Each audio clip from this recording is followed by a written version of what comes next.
Yel Season ex-girlfriend ni Kalinga Prab ay nagsalita na tungkol sa napababalitaan o trending ngayon sa social media na planong pagpapakasal ni Kalinga Prab at ang kanyang bagong girlfriend na si Jack Tapia.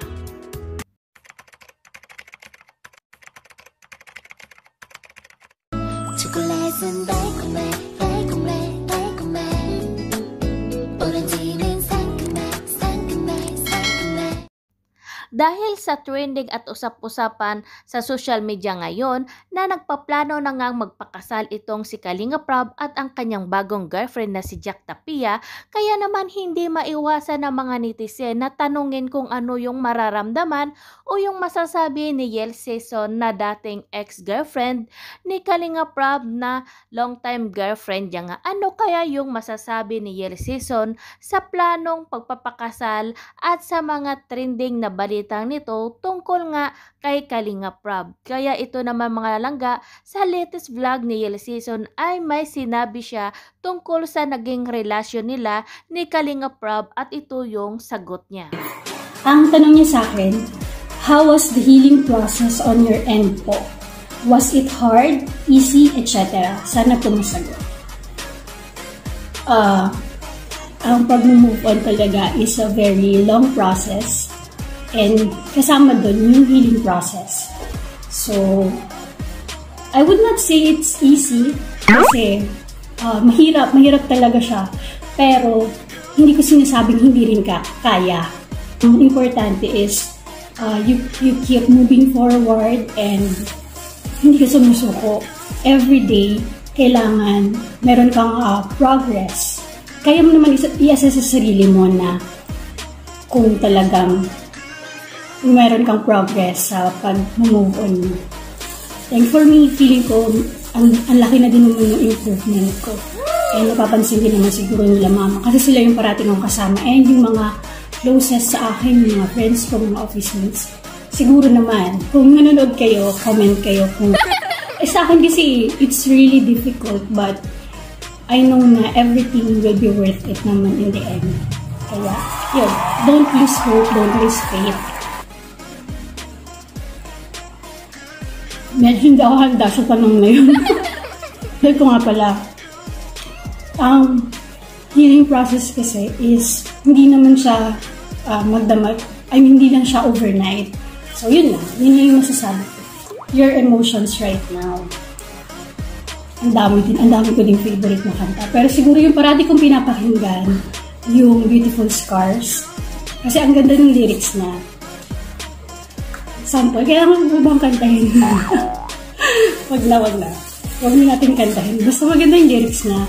Ang lyrics na kasi, ang nakalagay dun sa lyrics na, I'm not gonna fight back what I've become. I got bruises where I came from, but I wouldn't change if I could restart. I ain't gonna hide these beautiful scars. So, ang parang message kasi nung kanta is, even meron kang scars, inside and outside din siguro.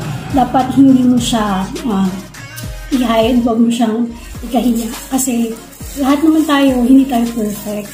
We have imperfection and flaws. Love yourself and your imperfections. Kasi someone will love you for who you are. Yun yung nag-describe ng emotions ko right then ng IG. Ang tanong niyo sa akin, sino po ang nagpapalakas sa inyo ngayon? At any advice to move on po? Sino nagpapalakas sa akin ngayon? Sa ngayon, ang nagpapalakas sa akin, syempre, si God, family, and of course, kayo, and yung mga friends ko, yung mga closest friends ko. Sila yung nagpapalakas ng loob ko ngayon. Kasi sila yung lagi nandyan for me. And any advice to move on? Yun nga, libangin mo lang yung sarili mo. Ako kasi one way of nakakapagpalibang sa akin ngayon is yung pagbablog ko. Itong ginagawa ko, sobrang nalilibang ako. And then, kapag naman gusto ko nang kausap, minsan lumalabas ako with friends, pero hindi nga lang ganun kadalas kasi, yun nga, it's pandemic and hindi pwede masyado yung gatherings.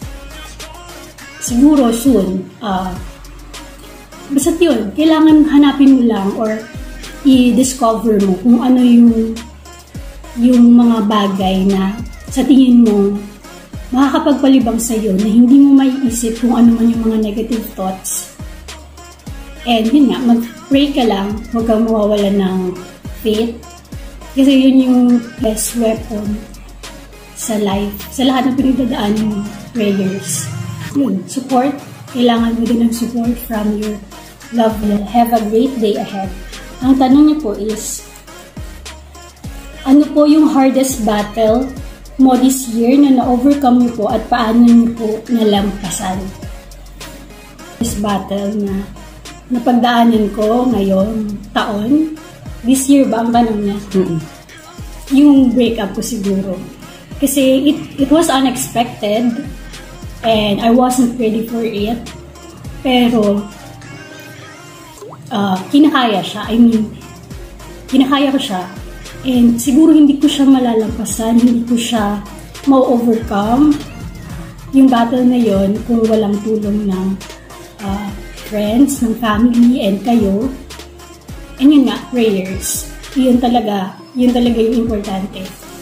Huwag mo kalimutan magdasal every time na may problem ka. Kahit wala kang problem, kailangan magdasal. Don't forget to pray. At yun nga mga langga ay nakita natin kung gaano nga naka-move on na talaga itong si Yel Season at makita natin na napakaganda niya at napaka-strong na babae. At dito nga tinanong siya kung anong hardest part na battle ng buhay niya ngayong taon at kung paano niya nalagpasan ang problemang ito. At dito nga ay matapang sinagot ni Yel Season at sinabing unang-una daw ay kailangan mag-pray at pasalamat siya talaga sa family niya, sa mga friends niya at mga supporters niya sa kanyang vlog na walang sawang sumusuporta at nagmamahal sa kanya. At syempre naman ang mga OFW na sa ibang bansa na pinapakita ang malaking pagsuporta kay Yel Season. At syempre huwag kalimutan na kahit may problema o wala, dapat tayo ay mag-pray. At syempre tatagan yung loob.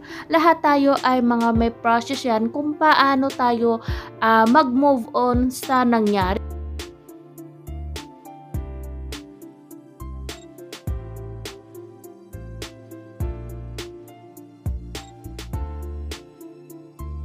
Kaya makikita natin kung gaano nga kasaya ay may nagtanong sa kanya din na kung sakaling manligaw daw siya, may pag-asa pa. At ito ang sagot ni Miss Yel Season na kailangan niya daw i-gain muna yung respect ni Yel Season at kailangan niya talaga na makilala ang bawat isa. Tama lang naman, diba?